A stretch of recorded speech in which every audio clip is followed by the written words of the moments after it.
The city of Oakhaven, typically bustling with indifferent crowds, was gripped by an unusual cold snap. November winds whipped through the concrete canyons, biting at exposed skin and turning even the most hardened residents inward. It was during this harsh period that Michael and Gus found themselves huddled together in a doorway. Seeking meager shelter from the elements, Michael, weathered and worn by years of hardship, wrapped his threadbare coat tighter around himself and the small, scruffy terrier mix nestled beside him. Gus, oblivious to the biting wind, pressed closer to Michael, his warm body offering a small measure of comfort. Their bond was palpable, a silent language spoken through shared hardship and unwavering loyalty. They were a team, a family forged in the crucible of homelessness. Michael often spoke to Gus, sharing his hopes and fears, finding solace in the dog's unwavering gaze. He was more than just a pet. He was Michael's confidant, his protector, and the only constant in a world of uncertainty. Their story, however, was about to change in a way neither of them could have ever imagined. Across the street, sheltered from the wind in a coffee shop window, sat a young woman named Chloe. She was a freelance photographer, always searching for compelling images to capture the city's pulse. She'd noticed Michael and Gus earlier. Their huddled form a stark contrast to the holiday decorations already adorning the storefronts. As Chloe sipped her latte, she watched the pair.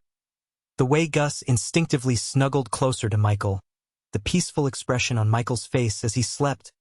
It was a tableau of vulnerability and unconditional love. Almost without thinking, Chloe raised her camera, zoomed in, and snapped a photo.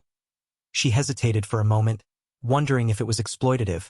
But the image was too powerful to ignore. It spoke of resilience, companionship, and the hidden humanity often overlooked in the rush of city life. She uploaded it to her social media account with a simple caption, "Oakhaven's Hidden Hearts." She had no idea that this seemingly insignificant act would set in motion a chain of events that would alter the course of Michael and Gus's lives forever. Chloe's photo, "Oakhaven's Hidden Hearts," was deceptively simple. The composition was unstudied, the lighting natural, yet it possessed an undeniable power. Michael's face, etched with lines of hardship, was softened in sleep, his brow unfurrowed for the first time in what seemed like years. Gus, a patchwork of brown and white fur, was curled trustingly against Michael's chest, his head resting gently on his arm. The vulnerability of the scene was palpable. It was a glimpse into a world often ignored, a reminder that even in the depths of despair, love and connection could endure. The photo bypassed the usual filters of social media, cutting straight to the heart. People saw not just a homeless man and a dog, but a reflection of their own humanity, their own longing for companionship and security. The image resonated with a deep, unspoken need for empathy in a world increasingly fractured by division. The comments started trickling in, then flooding. Shares multiplied exponentially. "This broke my heart," one person wrote. "We need to do something," said another. The photo was going viral. The ripple effect of Chloe's photo was swift and far-reaching. Within hours, Oakhaven's Hidden Hearts was trending locally, then nationally. News websites and blogs picked up the story, amplifying its reach. The comment sections became a battleground of emotions. Some expressed profound sadness and sympathy for Michael and Gus, sharing their own stories of hardship and loss. Others voiced outrage at the systemic failures that allowed homelessness to persist in a wealthy city like Oakhaven. Beneath the anger and sorrow, however, was a powerful undercurrent of hope. People wanted to help. Online fundraising campaigns sprang up, promising to provide Michael and Gus with food, shelter, and medical care. Local businesses offered donations of clothing and supplies. Animal shelters volunteered to provide Gus with veterinary services. The collective desire to alleviate their suffering was palpable, a testament to the enduring power of human compassion in the face of adversity. The question now was, how could this outpouring of support be channeled effectively to reach Michael and Gus? The local news station, WAK, caught wind of the viral sensation. Sensing a compelling human interest story, they dispatched a reporter to the area where Chloe had taken the photo. It didn't take long for them to find Michael and Gus. The reporter, Emily Carter, approached them cautiously, her cameraman filming from a respectful distance. Emily interviewed several local shopkeepers who recognized Michael and Gus. Mrs. Rodriguez, who ran the flower shop across the street, said, "Michael's a quiet man, keeps to himself, but he always makes sure Gus is fed. He'd share his last bite with that dog." Another store owner, Mr. Chun, mentioned seeing Michael reading aloud to Gus from discarded newspapers. These small details painted a richer picture of Michael, revealing his gentle nature and unwavering devotion to his canine companion. The news segment, aired during the evening broadcast, amplified the photo's impact, bringing Michael and Gus's plight into the living rooms of countless Oakhaven residents. The search to uncover Michael's past and understand how he ended up on the streets began. In earnest, the WOAK news segment proved crucial. A former neighbor, watching the broadcast from his apartment, recognized Michael instantly. He called the station, providing details about Michael's life before homelessness. Michael, it turned out, was Michael Thompson, a veteran who had served 2 tours in Afghanistan. He'd returned home struggling with PTSD and a dependence on painkillers, prescribed after a combat injury. His marriage had crumbled under the strain, and he'd lost his job as a construction worker due to his addiction. Shame and despair led him to isolate himself, eventually losing his home and ending up on the streets. Gus, a stray he'd found scavenging for food near a dumpster, became his lifeline. The news station verified the neighbor's account, adding another layer of complexity to the viral story. Michael wasn't just a homeless man.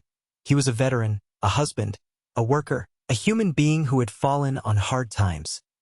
This revelation transformed the narrative from one of pity to one of understanding and a renewed sense of urgency to help him reclaim his life.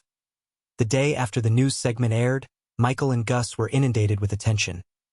People approached them on the street, offering food, blankets, and cash.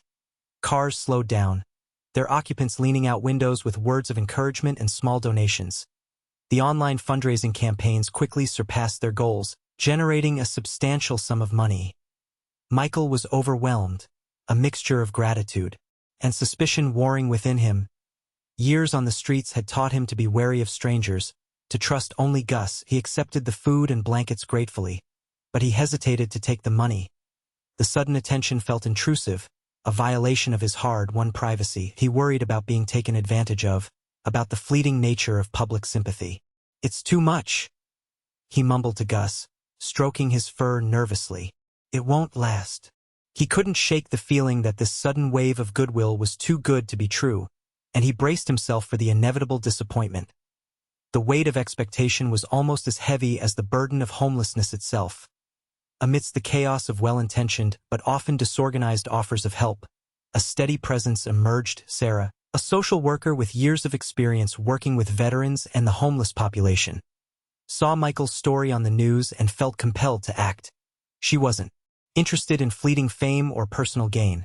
She genuinely wanted to help Michael and Gus navigate this overwhelming situation. Sarah approached Michael cautiously, introducing herself and explaining her background. She emphasized that she wasn't there to judge or exploit him, but to offer practical assistance. She helped him sort through the donations, ensuring he had what he needed while politely declining the rest. She also began fielding the numerous offers of assistance, vetting them to ensure they were legitimate and aligned with Michael's best interests. Sarah quickly became Michael's advocate, a buffer between him and the often intrusive attention of the media and the public. Her calm demeanor and genuine compassion slowly began to chip away at Michael's skepticism, allowing him to cautiously place his trust in her. One of Sarah's first priorities was Gus's well-being. She recognized that the dog's health had likely been neglected during their time on the streets. She arranged for a local veterinarian, Dr. Evans, to examine Gus. Michael was initially reluctant, worried about the cost, but Sarah assured him that everything would be covered by donations. The vet checkup revealed that Gus was suffering from several untreated conditions: dental problems, a persistent skin infection, and early-stage arthritis. Dr. Evans explained that these issues were common in stray dogs, but could be easily managed with proper care.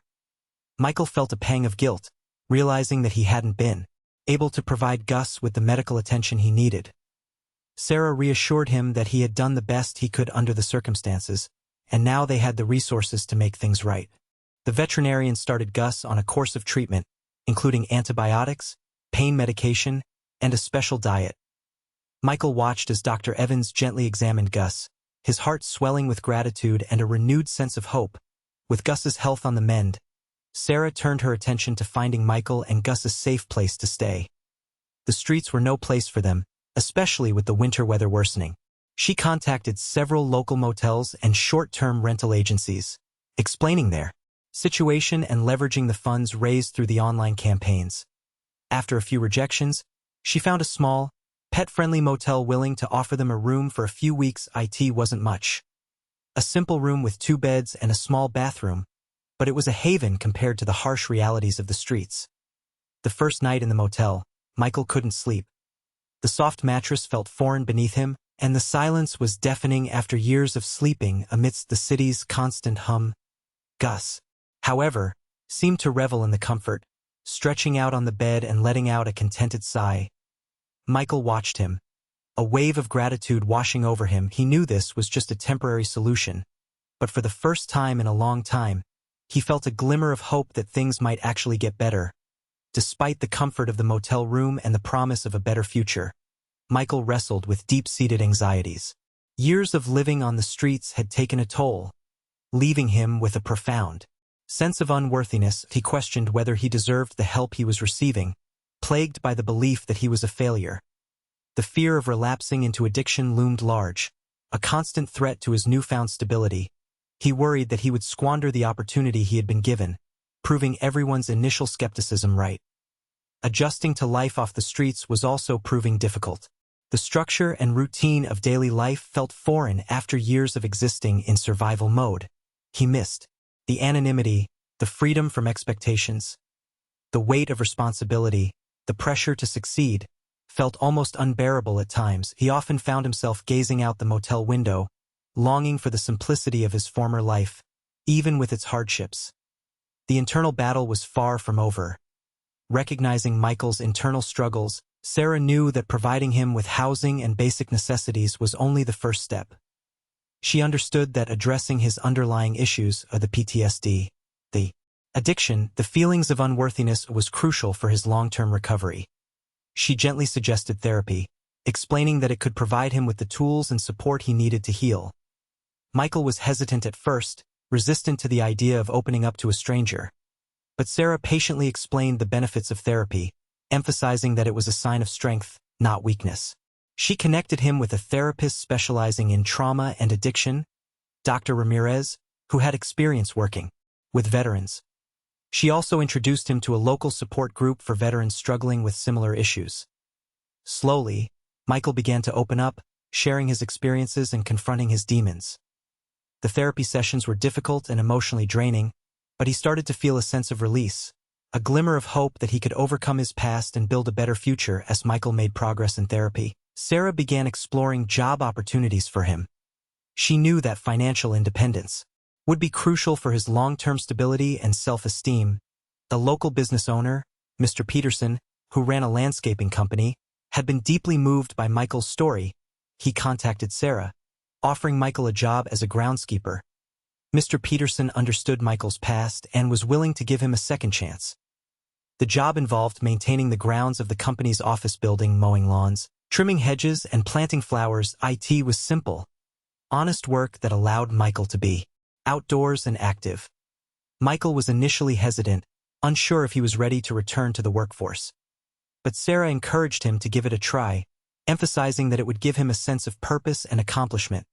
He accepted the offer, grateful for the opportunity and determined to prove himself. The first day on the job, Michael felt a surge of pride as he carefully mowed the lawn, the smell of freshly cut grass filling the air.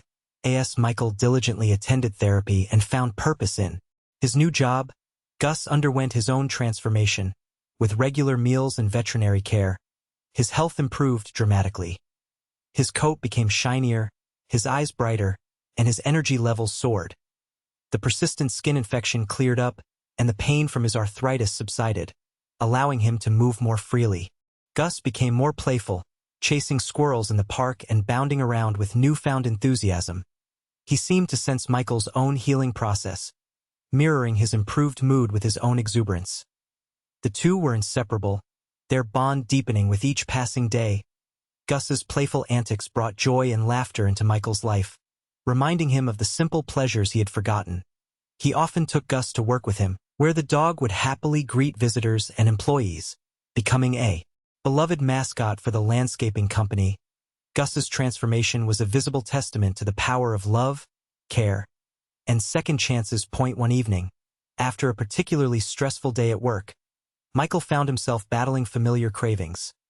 The pressure to succeed, the fear of disappointing everyone who had invested in him, became overwhelming. He stopped by a convenience store, telling himself he just needed a soda. But the old triggers were too strong. He bought a small bottle of liquor, rationalizing it as a way to unwind. Back in his motel room, he took a sip, then another, the familiar warmth spreading through his veins. Shame and guilt washed over him. But the addiction had a powerful hold. He knew he was jeopardizing everything he had worked so hard to achieve. Gus, sensing his distress, nudged him with his nose, whimpering softly. Michael looked into Gus's trusting eyes and felt a wave of self-loathing. He was letting Gus down, letting Sarah down, letting everyone down. The moment of weakness threatened to unravel all the progress he had made, plunging him back into the darkness he had fought so hard to escape. The next morning, consumed by remorse, Michael confessed to Sarah about his relapse. He expected disappointment, judgment, perhaps even abandonment. Instead, Sarah listened patiently, her expression filled with understanding and compassion. She didn't minimize the seriousness of his actions, but she didn't condemn him either. "Michael," she said gently, "recovery is not a straight line. There will be setbacks, moments of weakness. The important thing is that you acknowledged it, that you're willing to get back on track." She reminded him of how far he had come, of the progress he had made in therapy, of the positive impact he was having at work. She emphasized that he was not defined by his mistakes, that he was a good person deserving of happiness. She reinforced his self-worth, reminding him of his strength, his resilience, and his unwavering love for Gus. Sarah's unwavering support was a lifeline, preventing Michael from spiraling back into despair. Her belief in him, even when he doubted himself, gave him the strength to keep fighting. Sarah's words resonated deeply with Michael. He realized that giving up was not an option, not for himself, and certainly not for Gus. He recommitted himself to his recovery, attending therapy sessions with renewed determination and leaning on his support group for guidance and encouragement. He started attending AA meetings, finding solace in sharing his experiences with others who understood his struggles. He also made a conscious effort to manage his stress levels, incorporating exercise and meditation into his daily routine. Gus became an even more important source of strength and motivation. Michael found comfort in Gus's unwavering loyalty and unconditional love. He knew that Gus depended on him, and that responsibility gave him the will to keep fighting. He focused on the positive aspects of his life, his job, his therapy, his friendship with Sarah, and the unwavering bond he shared with his beloved dog. He resolved to learn from his mistakes and move forward, one day at a time.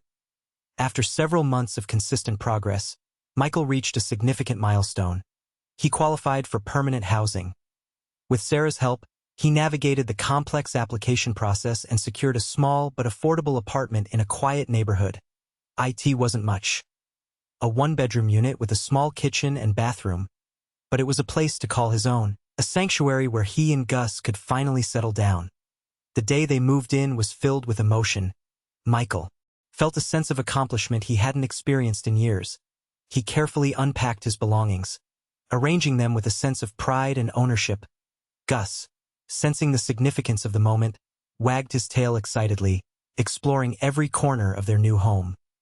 Michael hung a framed copy of Chloe's viral photo on the wall, a reminder of the kindness and compassion that had changed their lives forever. As he looked around the apartment, a wave of gratitude washed over him.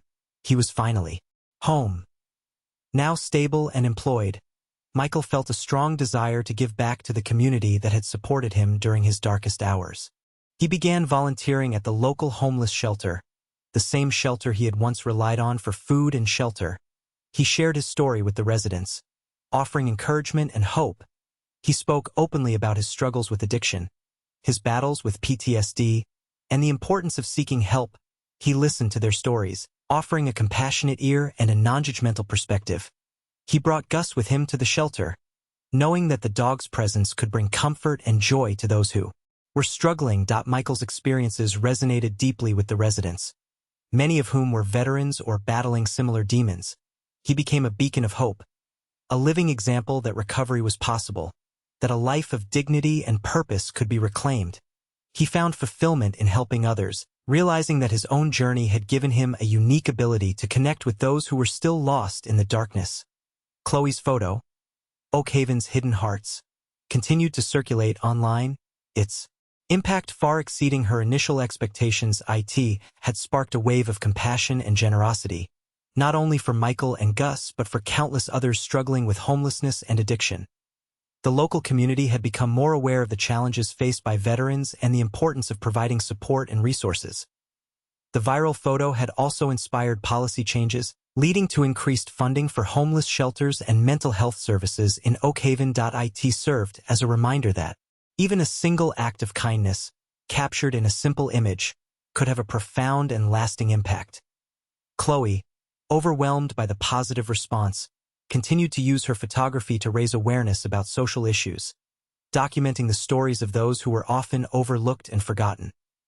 The photo of Michael and Gus had become a symbol of hope, a testament to the power of human connection and the enduring bond between a man and his dog. Years later, Michael and Gus could be found in their small apartment, a haven of warmth and love. Michael, now clean and sober, worked steadily at the landscaping company, his skills and dedication earning him a promotion to foreman. He continued to volunteer at the homeless shelter, sharing his story and inspiring others to seek help. Gus, now an elderly but still energetic dog, enjoyed leisurely walks in the park, greeting everyone with a wagging tail.